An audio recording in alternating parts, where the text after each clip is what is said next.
大家都有面试或者被面试的经历。那首先我们比较好奇的就是，其实猎头这几位的年纪都比较小，基本上都是95后。感觉现在95后已经纷纷进入职场，成为职场中的中流砥柱啊。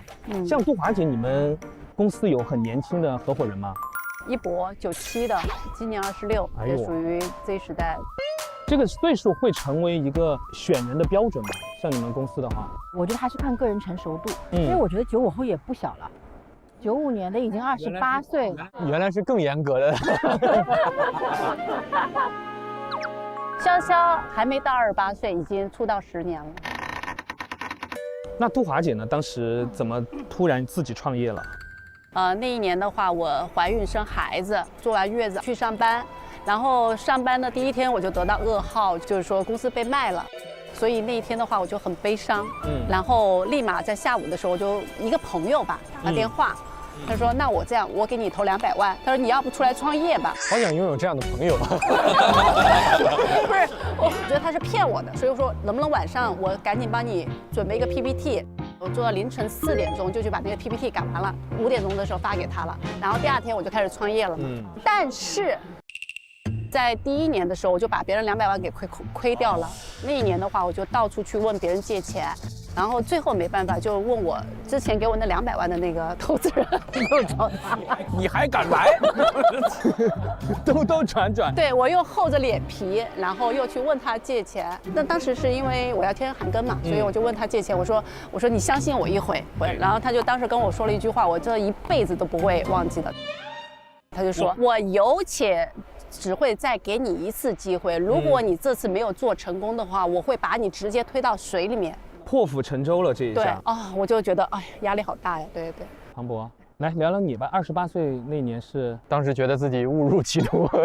此时此刻回想这个选择，你当时还是下定很大的勇气的。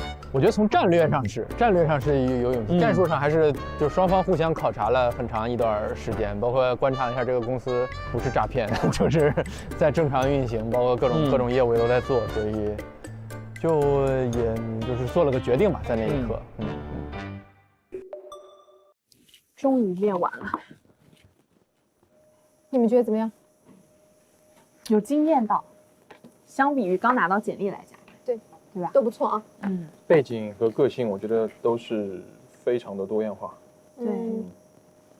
我对2个人印象很深，一个是曾毅，他很小，年纪真的很小，他98年的，但他思路很清楚，然后逻辑也很强。从背景上面来讲，我觉得会比较稚嫩，但是他今天其实在现场的表现会让人感觉特别的沉稳，他没有任何的怯场，表达自己的想法，表达自己的背景就很冷静，这一点我很意外，所以他算是让我觉得反差比较大的一个选手。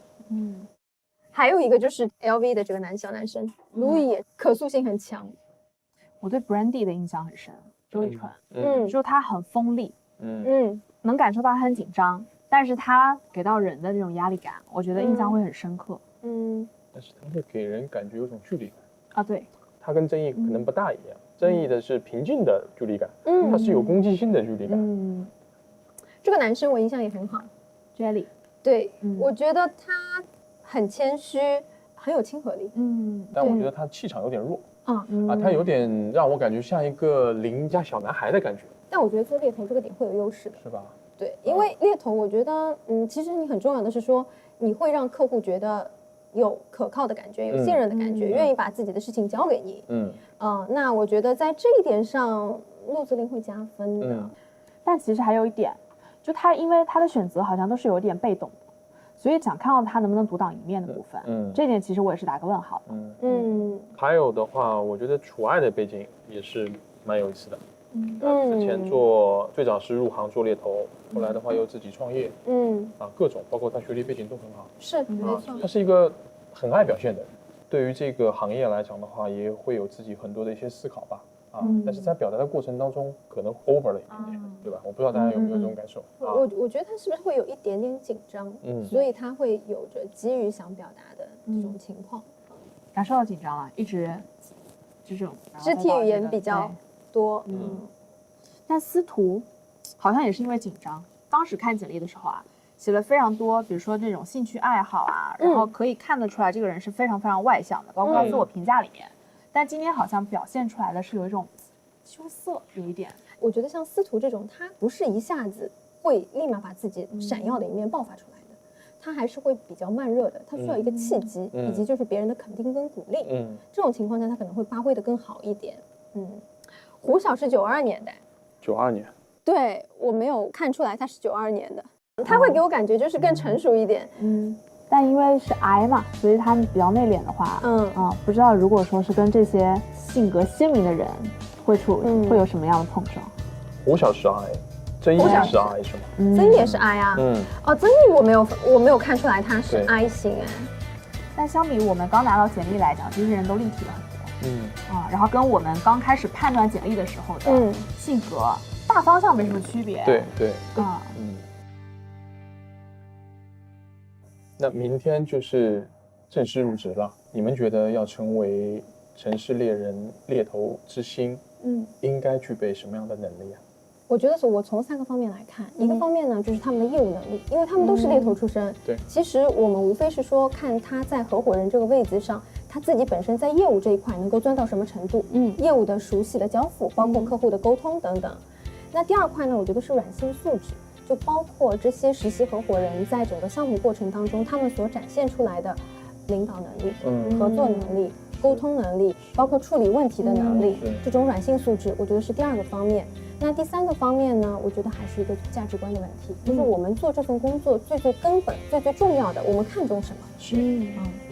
那Ben，你觉得你对于这个项目《城市猎人》的期待是什么样子的？期待可能就回归到我为什么加入到这个计划。很重要的一个原因，就是因为我想让，不管是在这个行业里面，还是行业外的人，能够更加真实的知道说猎头是做什么的，他的职场的工作环境是什么样子，他的工作内容是什么样子，然后他可能这份工作能够赋予不管是候选人、客户，还是整个社会，的价值是什么？就像你们刚刚说的，就是大家对这个行业的理解，是不是真的是一致的？那这是一个很好的机会，给大家看一看真实的猎头、专业的猎头，我们到底是在做什么？是的。回归到节目因为我们这个节目最终会有一个城市猎人计划，哪位猎头你们觉得他前景非常看好？看不出来，目前为止都看不出来。我觉得这样就是说这个行业它有它特殊性的，因为做好猎头跟做好猎头合伙人是2码事儿。你可以理解为合伙人就有点像一家公司的老板。所以从这点上来说呢，只有最后一位女生她是有这方面经验的，7年的工作经历。其实我也是比较支持最后这位，陈楚爱。对，陈楚爱，我看中她的一点其实是她做合伙人之前的这份工作是一家咨询公司的 CEO， 然后我是觉得这个能力还是非常重要的。我可能想法跟前面2位不一样，就是我不会选这种成熟的，对，就是有很大确定性的，你能看出来他肯定可以，或者他差不离可以的，我觉得没有惊喜感。我自己看合伙人是看他有没有格局，就是他有没有一种支持别人、让别人成就的能力，我觉得这个是我比较看的。但是因为就目前的面试而言，我看不出来，所以我没有办法定论。豆花姐呢？在选合伙人的时候，我觉得专业性很重要。然后第2部分的话，我可能看重他是不是有那种冲劲和干劲，还有一个特别重要的能力，就团队协作、沟通能力。所以目前来讲的话，我觉得司徒佳琪的话，他是给别人有亲和力的那种，大家愿意去跟他交谈。那合伙人的话，他必须有包容性，他得去包容别人的缺点，看到别人的长处，否则的话会把整个团队搞得一盘散沙。登录独家社交媒体平台微博，搜索“嗨城市猎人”，说说你的职场新鲜事。用猎骗找猎头，好工作有准头。本节目由找工作准的猎骗独家冠名播出。猎场内外成长百态，欢迎收看优酷独家出品的猎头职场观察真人秀《嗨城市猎人》。本节目由优酷安徽卫视共同播出。大家好，我是杨迪。那当然，除了我之外呢，还有很多朋友们我们的猎场观察团的朋友们，欢迎大家。Hello， 大家好，我是杜华，希望和年轻的朋友们来分享一下职场的一些经历。大家好，我是杨天真，很高兴能够来到我们嗨，城市猎人这个节目，跟大家一起分享一下职场感受。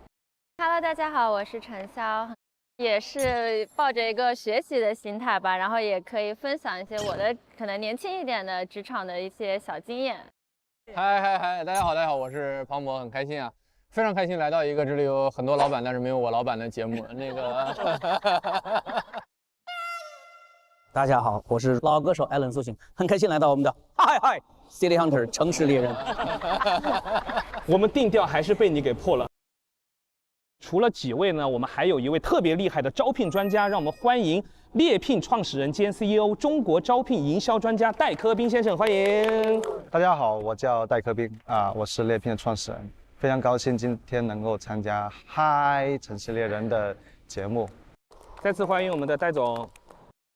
是的，因为做好了一个背调工作呢，可以获取他们一些更多的信息，确保我们的项目正常推进，然后提高我们推荐的成功率。所以我们今天开场之前，其实大家都有做过背调，随机抽取了今天的嘉宾们的背调。我抽到的是陈潇的，我先展示一下我的好了哈。哦，天哪！身高166，哦，很标准。对，因为就直接查的百科啊。体重百科没写，但是我觉得女生都没有超过100斤啊，我就写的99。本来不用报的，因为查不到。你我抽到的是杨天真啊，我就比较忐忑啊，我就不知道该写不。你写都该写都可写。写完了以后会不会上热搜哈？就求不要上热搜啊。杨天真，她的身高1.58米到1.60米。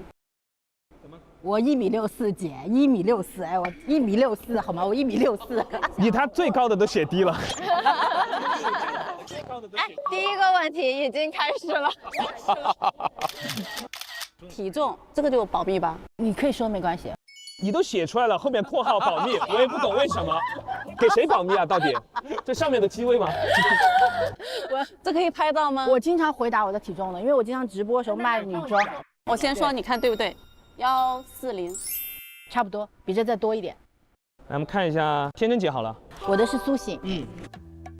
3个标签是逆袭、高效和进化，因为我觉得苏醒的人生是在逆袭中成长。因为他每天都很忙，我感觉他应该同时能处理很多事情，所以他的工作效率很高。然后我也觉得他自己的技能各方面是在不断进化的，我觉得这是一种很好的能力，所以这是我对他的印象。看一下陈潇抽到的是谁？我抽到的是杜，太了解我了。他的 MBTI 是 ESTJ， 因为我查他们是老板大概型，都是这种人格。我给他的3个职业标签是女强人，还有一个是拼，还有一个是成功人士。这3个本质上是一样的，没别的了吗？然后谁适合跟他开公司？我写的龙丹居。你一定要把我们凑在一起吗？你有没有想过这个公司开起来之后，你听谁的？不是，早上听丹妮的，中午听杨天真的，晚上听我的。我还挺安全的。你这个叫背景调查吗？你这就是求生欲太强了。就是能调查的都调查了。我这个是庞博的哈，然后工作经历就不用说了，因为全国观众都知道嘛。然后呢，职场的3个标签，学霸呀、精英，这个肯定是符合大家对他的印象的。然后我其实自己个人还加了一个词，也算是造了一个词，叫平衡剂。就他在的话，你知道这个边界不会去跑到一个失控的状态，给人一种比较踏实的感觉。哦，我的这个是迪哥的。我的哈，我用了一个特殊手段。什么手段？你的背调我不是自己写的啊，我是用 ChatGPT 做的。有必要吗？真的，我就丢进去，我说那个你认识杨迪吗？他说是杨迪，是中国内地知名主持人、演员、歌手、制作人。哇哦！然后我来念一下，这个杨迪的身高是180公分左右。准的，这个准。哎，第一项非常准，非常准。我这坐着的大家看不出来，确实是杨迪都踢我，现在你知道？什么踢你？我踢的是戴老师。来，戴老师，感觉到我的脚了没？我感觉大家都可以用这个来试一试，说不定写出来有些东西都还挺玄妙的哈。它是获取信息，但它不判断信息，所以你给它假信息，它就说假信息。是那个身高是你自己写的，对不对？身高是真的，就身高是比较。因为马上就要迎来我们7位猎头第一天上班了，我们非常期待他们的初见面，我们一起来看一下吧。好的。修罗场。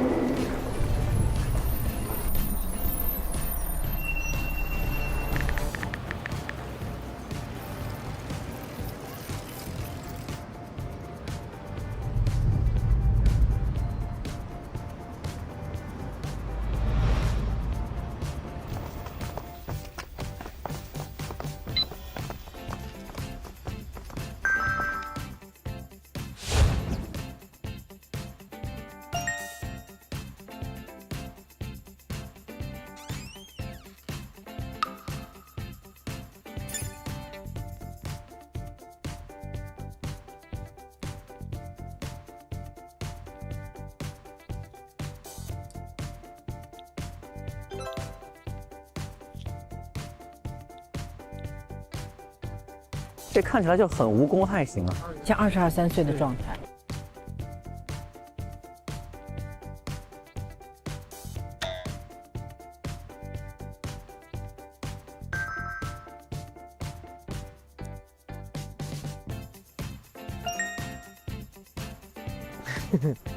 好乖呀！哇哦，这带着滑板来的，很酷啊！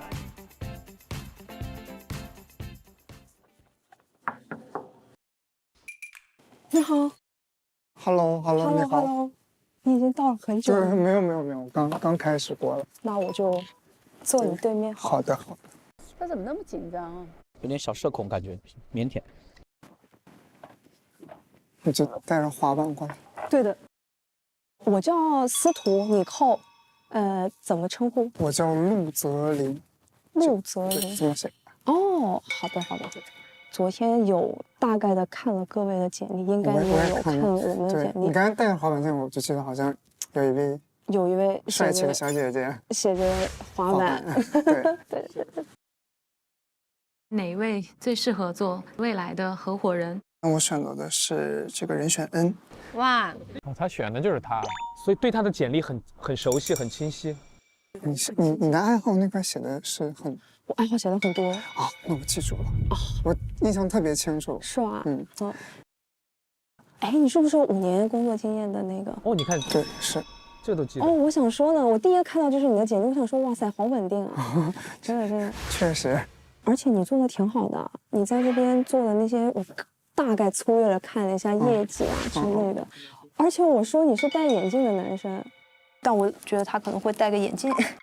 好准，真的认识是吗？我不认识啊。哦。我看到你的简历之后，我脑海里的人物画像就浮现出了一位戴眼镜的男生，瘦瘦高高的，1.77米、1.8米左右的一个男生。哇，你这个很准啊，真的很准。这有潜力啊，看人都挺准。这真的是能看出来的吗？看简历，我挡住这个脸。可以的。